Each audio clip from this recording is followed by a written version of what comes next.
Hi hello నమస్తే, నేను మీ Ashok Regoti. Welcome to Bhavitha News. ఈరోజు మార్నింగ్ న్యూస్లో భాగంగా పాత్రికేయ మిత్రులు ఎటువంటి వార్తలు మనం ముందుకు తీసుకొచ్చారో చూద్దాం. అందులో భాగంగా ముందుగా వెలుగు దినపత్రికను చూస్తే, తెలంగాణపై ఫోకస్ తుక్కుగూడ సభ సక్సెస్తో రాష్ట్రంలో మొత్తం 17 ఎంపీ సీట్లు ఉండగా 14 సీట్లకు కాంగ్రెస్ పార్టీ తన అభ్యర్థులను ప్రకటించింది.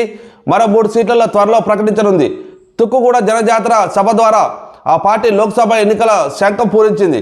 ఇప్పటికే పలువురు అభ్యర్థులు ప్రచారంలో దూసుకుపోతున్నారు. వారి వెంట సీఎం రేవంత్ రెడ్డి మంత్రులు ప్రచారంలో పాల్గొన్నారు. త్వరలోనే ఏఐసీసీ చీఫ్ మల్లికార్జున ఖార్గే, అగ్రనేతలు రాహుల్ గాంధీ, ప్రియాంక గాంధీ కూడా ఎన్నికల ప్రచారంలో పాల్గొంటారని, వీలైనన్ని ఎక్కువ సభలకు వారు వస్తారని రాష్ట్ర లీడర్లు చెబుతున్నారు. సోనియా గాంధీని కూడా ప్రచారానికి ఆహ్వానించాలని భావిస్తున్నారు. మొన్న జరిగిన తుక్కుగూడ సభ ఎంత విజయవంతమైందో అందరికీ తెలిసిందే. అదే కాకుండా ఆ తుక్కుగూడ సభ విజయవంతంలో కూడా సీఎం రేవంత్ రెడ్డి కీలక పాత్ర పోషించారు. మరి అధిష్టానం ఎవరైతే ఉన్నారో రాహుల్ గాంధీ ఆ సభను చూసి కూడా సీఎం రేవంత్ రెడ్డిని ప్రశంసించడం జరిగింది. సభ చాలా సక్సెస్వంతంగా జరిగింది, ఇదే టెంపోను కొనసాగించండి, ఇప్పుడు రాబోతున్న లోక్సభ ఎన్నికల్లో ఇదే టెంపోను కొనసాగిస్తే మనం అనుకున్న 14 సీట్లు ఖచ్చితంగా గెలిచి తీరుతాము అని చెప్పేసి సీఎం రేవంత్ రెడ్డికి రాహుల్ గాంధీ దిశానిర్దేశం ఇవ్వడం జరిగింది. రాష్ట్రంలో మొత్తం 17 స్థానాలు ఉండగా 14 స్థానాలకి కాంగ్రెస్ పార్టీ అభ్యర్థులని ఖరారు చేయడం జరిగింది. ఇంకా 3 స్థానాల్లో అభ్యర్థులు ఖరారు చేయాల్సి ఉండగా ఇప్పటి వరకు విస్తృతంగా ఎవరైతే అభ్యర్థులకి సీటు ఇచ్చేసి వాళ్ళని బరిలో దింపారో వారు విస్తృతంగా ప్రచారం చేయడం జరుగుతుంది. అంతేకాకుండా ముందు రోజుల్లో కాంగ్రెస్ పార్టీ నుంచి ఖార్గే, అటు రాహుల్ గాంధీ, పైగా ప్రియాంక గాంధీ, చివరగా సోనియా గాంధీని కూడా ప్రచారంలోకి దింపాలని చెప్పేసి కాంగ్రెస్ పార్టీ భావిస్తుంది. అంతేకాకుండా వీలైనన్ని ఎక్కువ సభలు నిర్వహించాలి, ప్రజల్లోకి కాంగ్రెస్ పార్టీ వెళ్ళాలి అంటే వీలైనన్ని ఎక్కువ సభలు నిర్వహించాలి, వాళ్ళు చేసిన అభివృద్ధి కార్యక్రమాలు ఏవైతే ఉన్నాయో వాళ్ళు ప్రజల్లోకి తీసుకెళ్లాలని చెప్పేసి భావిస్తున్నట్టుగా క్లియర్గా అర్థమవుతుంది. పక్కా 14 ఎంపీ సీట్లు గెలుస్తామన్న కాంగ్రెస్, తమకు సీట్లు పెరుగుతాయని బీజేపీ ధీమా. దక్షిణాదిలో రాష్ట్రంపైనే 2 జాతీయ పార్టీల భారీ అంచనాలు, సర్వేలు చేస్తూ రాష్ట్ర నేతలు అలర్ట్ చేస్తున్న హైకమాండ్లు, ఉనికి చాటేందుకు బీఆర్ఎస్ ప్రయత్నం. మేము ఏదైతే 14 సీట్లు ఫస్ట్ నుంచి కూడా కాంగ్రెస్ పార్టీ 14 సీట్లు గెలుస్తామని చెప్పేసి అంటుందో, ఖచ్చితంగా మేము 14 సీట్లు గెలిచి తీరుతామని చెప్పేసి వాళ్ళు ధీమా వ్యక్తం చేస్తున్నారు కాంగ్రెస్ పార్టీ వాళ్ళు. ఒక పక్క బీజేపీ పార్టీ వాళ్ళు కూడా ఖచ్చితంగా, బీజేపీ పార్టీ కూడా మేము కూడా అత్యధిక సీట్లు సాధిస్తామని చెప్పేసి బీజేపీ పార్టీ కూడా ధీమా వ్యక్తం చేస్తుంది. మరో పక్క బీఆర్ఎస్ పార్టీ కూడా తన ఉనికి చాటుకునేందుకు ప్రయత్నాలు అయితే చేస్తుంది. ఎందుకంటే గత కొంతకాలంగా బీఆర్ఎస్ పార్టీ గ్రాఫ్ పడిపోతూ వస్తుంది. ఇప్పుడు ఎక్కడ చూసినా బీజేపీ కాంగ్రెస్ గురించి మాట్లాడుకుంటున్నారు. బీఆర్ఎస్ గురించి గ్రాఫ్ పడిపోయింది, చాలా తక్కువ మంది మాట్లాడుకోవడం జరుగుతుంది. అంతేకాకుండా బీఆర్ఎస్ పార్టీ కూడా ఇప్పుడు లోక్సభ ఎన్నికల్లో తన ఉనికి చాటుకోవడం కోసం ప్రయత్నం అయితే గట్టిగానే చేస్తుంది. మరి చూద్దాం ముందు రోజుల్లో ఈ జాతీయ పార్టీలతోటి బీఆర్ఎస్ పార్టీ ఎలా పోటీ పడుతుంది, లేకపోతే లోక్సభ స్థానాల్లో ఎన్ని సీట్లు తన కైవసం చేసుకుంటుంది అని చెప్పేసి ఉత్కంఠంగా ఎదురు చూస్తున్నారు రాష్ట్ర ప్రజానీకం అందరూ కూడాను. గ్రౌండ్లో నమో టీం క్షేత్రస్థాయిలో పర్యటిస్తూ ఎప్పటికప్పుడు రాష్ట్రంలోని పరిస్థితులపై బీజేపీ జాతీయ నాయకత్వానికి రిపోర్ట్ ఇస్తుంది. అందుకు తగ్గట్టుగానే రాష్ట్ర నేతలు ఎన్నికల్లో అనుసరించవలసిన వ్యూహాలపై జాతీయ పెద్దలు సూచనలు చేస్తున్నారు. ఎన్నికల షెడ్యూల్ వచ్చినప్పటి నుంచి ఇప్పటి వరకు ప్రధాని మోదీ రాష్ట్రానికి 2 సార్లు వచ్చి బహిరంగ సభల్లో పాల్గొన్నారు. త్వరలో మరిన్ని సభలకు ఆయన హాజరు కానున్నారు. కేంద్ర హోంమంత్రి అమిత్ షా, పార్టీ జాతీయ అధ్యక్షుడిగా నడ్డా కూడా ఈ రాష్ట్రానికి ఎక్కువ సమయాన్ని కేటాయిస్తున్నారు. దక్షిణాది రాష్ట్రంలో తెలంగాణకు హైకమాండ్ ప్రయారిటీ ఇస్తుందని, అందుకు తగ్గట్టుగా 10కి పైగా సీట్లు గెలిచేందుకు తాము ముందుకు వెళ్తున్నామని బీజేపీ ముఖ్య నేతలు ఒకరు చెప్తున్నారు. ఇప్పటి వరకు భారీ బహిరంగ సభలు పెట్టడం జరిగింది. ఇప్పటి వరకు ప్రధానమంత్రి మోదీ కూడా 2 సార్లు మన రాష్ట్రానికి రావడం జరిగింది. అంటే క్లియర్గా అర్థమవుతుంది తెలంగాణ రాష్ట్రం పైన బీజేపీ ఎంతగా దృష్టి పెట్టిందా అని క్లియర్గా అర్థమవుతుంది. ఈసారి లోక్సభ ఎన్నికల్లో కాంగ్రెస్ కంటే ఎక్కువ సీట్లు గెలవాలి, ఇక్కడ తెలంగాణలో బీజేపీ జెండా నాటాలి అని చెప్పేసి బీజేపీ నాయకులు చూస్తున్నారు. అంతేకాకుండా ఇప్పటి వరకు అమిత్ షా కూడా ఈసారి భారీ బహిరంగ సభలకు పాల్గొనడం జరుగుతుంది. కేంద్రం నుంచి బడా నాయకులందరూ కూడా తెలంగాణ రాష్ట్రంలోకి దింపడం జరుగుతుందని చెప్పేసి క్లియర్గా అర్థమవుతుంది. ఇప్పుడు వస్తున్న ఈ వార్తల ప్రకారం అయితే మనకు ముఖ్యంగా బీజేపీ పార్టీ ఎంత ఫోకస్ పెట్టింది తెలంగాణ రాష్ట్రంలో అని చెప్పేసి క్లియర్గా అర్థమవుతుంది ఇప్పుడు వచ్చిన వార్తల ప్రకారం చూస్తుంటే. కాంగ్రెస్ సర్కార్ 5 ఏళ్ళు ఉంటుందో ఉండదో, 6 గ్యారెంటీలు ఏమైనా అని చెప్పేసి కిషన్ రెడ్డి కాంగ్రెస్ పార్టీని ప్రశ్నించడం జరిగింది. అంతేకాకుండా ఫ్రీ జర్నీ కల్పిస్తే హామీలన్నీ అమలైనట్టేనా, ప్రజలను రైతులను కాంగ్రెస్ మోసం చేసిందని ఆరోపించారు. చావెల్లా పార్లమెంట్ సెగ్మెంట్ లీడర్లతో భేటీ. ఒక పక్క లోక్సభ ఎన్నికల ప్రచారాలు అన్ని పార్టీలు ముందుకు దూసుకుపోతుంటే బీజేపీ మాత్రం కాంగ్రెస్ పైన ఆరోపణలు చేయడం జరుగుతుంది. అదే క్రమంలో గత కొంతకాలంగా బీఆర్ఎస్ పార్టీ వాళ్ళు కూడా చెప్పడం జరుగుతుంది. కాంగ్రెస్ పార్టీ రాష్ట్రంలో ఎక్కువ కాలం నిలబడదు, కాంగ్రెస్ పార్టీ రాష్ట్రంలో ఎక్కువ కాలం నిలబడదు, కాంగ్రెస్ పార్టీ ఖచ్చితంగా పార్టీ కూలిపోతుంది, మళ్ళీ అధికారంలోకి బీవేస్తామని ఒక పక్క గత కొంతకాలంగా బీఆర్ఎస్ పార్టీ చెప్పడం జరుగుతుంది. అదేవిధంగా ఈరోజు కిషన్ రెడ్డి కూడా ఒక సంచలనమైన వ్యాఖ్యలు చేయడం జరిగింది. కాంగ్రెస్ పార్టీ తెలంగాణ రాష్ట్రంలో ఇంకా ఎన్ని రోజులు ఉంటుందో ఉండదో అధికారంలో అని కూడా చెప్పడం జరిగింది. తెలంగాణలో కాంగ్రెస్ పార్టీ అధికారంలో ఇంకెన్ని రోజులు ఉంటుందో ఉండదో అని కూడా ఒక అనుమానం వ్యక్తం చేశాడు కిషన్ రెడ్డి. అంతేకాకుండా 6 గ్యారెంటీల సంగతి ఏమైపోయినాయి, ఒక ఫ్రీ బస్ ఇచ్చినంత మాత్రాన గ్యారెంటీలన్నీ అమలైనట్టేనా అని చెప్పేసి రాష్ట్ర ప్రభుత్వాన్ని కిషన్ రెడ్డి ప్రశ్నించడం జరిగింది. అంతేకాకుండా రైతులను ప్రజలను కాంగ్రెస్ పార్టీ మోసం చేసింది, వాళ్ళని పట్టించుకోవడం లేదు అని చెప్పేసి సంచలనమైన వ్యాఖ్యలు చేశారు కిషన్ రెడ్డి. మీరు అసెంబ్లీ ఎన్నికల ముందు ఏదైతే 6 గ్యారెంటీలు ఇచ్చారో ఆ 6 గ్యారెంటీలు మీరు నెరవేర్చట్లేదు, ఒక ఫ్రీ బస్ ఇచ్చినంత మాత్రాన 6 గ్యారెంటీలు మొత్తం నెరవేరినట్టేనా అని మీరు అనుకుంటున్నారా అని చెప్పేసి ప్రశ్నించడం జరిగింది కిషన్ రెడ్డి కాంగ్రెస్ పార్టీని.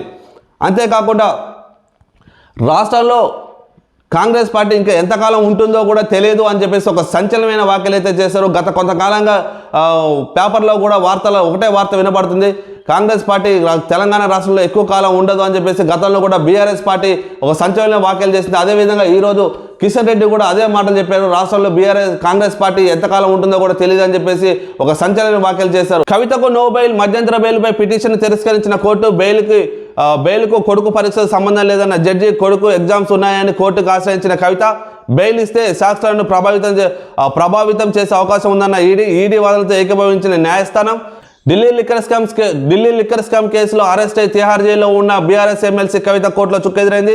కొడుకు పరీక్ష ఉన్నాయంటూ ఆమె పెట్టుకున్న మధ్యంతర బెయిల్ పిటిషన్ ట్రయల్ కోర్టు తిరస్కరించింది.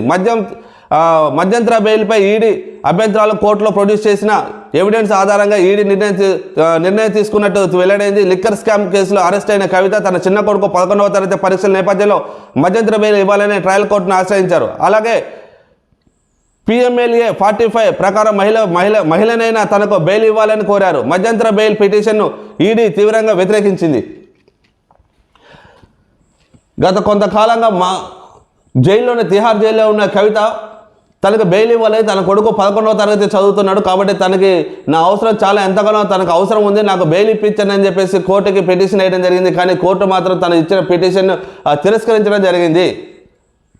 గతంలోనే వార్తలు వచ్చాయి, నీ కొడుకు ఒంటరిగా లేడు, తనకి ఏమి కావాలో వాళ్ళకు తన వెంటనే ఉన్నారు, నీ అవసరం తన కొడుకు ఇప్పుడు అవసరం లేదు, ఒకవేళ కవితకి బెయిల్ ఇస్తే సాక్షులని తారుమారు చేసే అవకాశాలు ఉన్నాయని చెప్పేసి ఒక పక్క ఈడీ ఆరోపిస్తూనే ఉంది. అంతేకాకుండా తనకు బెయిల్ ఇవ్వద్దు, బెయిల్ ఇవ్వడం వల్ల చాలామందిని బెదిరించి మనకు రావాల్సిన సాక్ష్యాలన్నీ కూడా తారుమారయ్యే అవకాశం ఉందని చెప్పేసి ఈడీ కూడా కోర్టులో పిటిషన్ వేయడం జరిగింది. దాని పరిణామాల్లోకి తీసుకొని కోర్టు కూడా ఈడీ వాదనకి ఏకీభవించి కవితకి బెయిల్ ఇవ్వకుండా నిరాకరించిందని చెప్పేసి క్లియర్గా అర్థమవుతుంది. అంతేకాకుండా తను మహిళను కాబట్టి నాకు బెయిల్ ఇవ్వాల్సిందిగా కోర్టుని ఆశ్రయించింది కవిత. ప్రైవేట్ సైన్యంగా SIB ఉమ్మడి ఏపీలో మావోయిస్టుల ఏర్పేత కోసం ఏర్పాటు చేసిన వింగ్ ప్రత్యేక రాష్ట్రంలో తనకు అనుకూలంగా మార్చుకున్న గులాబీ బాస్ స్పెషల్ ఆపరేషన్ టార్గెట్ పేరుతో మరో వింగ్, చట్టబద్ధత లేని ఈ SIOTకి చీఫ్గా ప్రణీతరావు, ప్రైవేటు వ్యక్తుల పెండింగ్తో ట్యాపింగ్, మహిళలను వదలకుండా వేధింపులు, అరాచకాలు బయటపడకుండా హార్డ్ డిస్కులు ధ్వంసం, ఏళ్ల తరబడి సేకరించిన మావోయిస్టుల సీక్రెట్ డేటా కూడా మాయమైపోయింది. నన్ను పదవి నుంచి తప్పించేందుకు కుట్ర, తెర వెనుక కొందరు గూడుపుటని, కాంగ్రెస్ను ఓడించి లబ్ధి పొందాలని బీజేపీ బీఆర్ఎస్ పన్నాగాలు, సీఎం రేవంత్ రెడ్డి ఒక సంచలనమైన వ్యాఖ్యలు అయితే చేశారు. గత కొంతకాలంగా ప్రతిపక్ష పార్టీలు ఏవైతే ఉన్నాయో ఖచ్చితంగా కాంగ్రెస్ పార్టీకి ఎంతకాలం కూడా అధికారంలో ఉండదు, ఈ రాష్ట్రంలో కాంగ్రెస్ పార్టీ అధికారంలో ఉండదని ఏదైతే చెప్తున్నారో అదేవిధంగా ఈరోజు సీఎం రేవంత్ రెడ్డి కూడా ఒక సంచలన వ్యాఖ్యలు చేశారు. నన్ను పదవి దింపేందుకు కుట్ర జరుగుతుంది, నన్ను సీఎం పదవి నుంచి దింపేందుకు కుట్ర జరుగుతుంది, తెర వెనుక కొందరు గూడుపుటాన్ని చేస్తున్నారు, కాంగ్రెస్ను ఓడించి లబ్ధి పొందాలని బీఆర్ఎస్ అండ్ బీజేపీలు చూస్తున్నాయని చెప్పేసి సంచలనమైన వ్యాఖ్యలు చేశారు సీఎం రేవంత్ రెడ్డి. గత కొంతకాలంగా నన్ను సీఎం కుర్చీ దింపడానికి గూడుపుటాన్ని జరుగుతుంది, నాకు క్లియర్గా అర్థమైపోతుంది అని చెప్పేసి సీఎం రేవంత్ రెడ్డి ఒక సంచలనమైన వ్యాఖ్యలు అయితే చేశారు.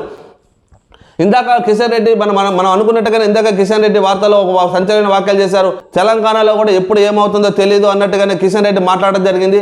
అదేవిధంగా ఇప్పుడు సీఎం రేవంత్ రెడ్డి కూడా అదే మాటలకు ఆజ్ఞపోస్తున్నట్టుగా అనుమానాలకు దారి తీస్తున్నాయి.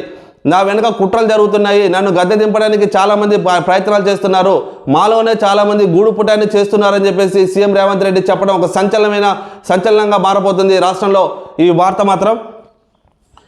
కాంగ్రెస్ ఓడించి లబ్ధి పొందాలని బీజేపీ బీఆర్ఎస్ పన్నాగాలు. సీఎం రేవంత్ రెడ్డి. ముఖ్యమంత్రి కాన్వాయ్లో ప్రమాదం, పేలిన కారు టైరు.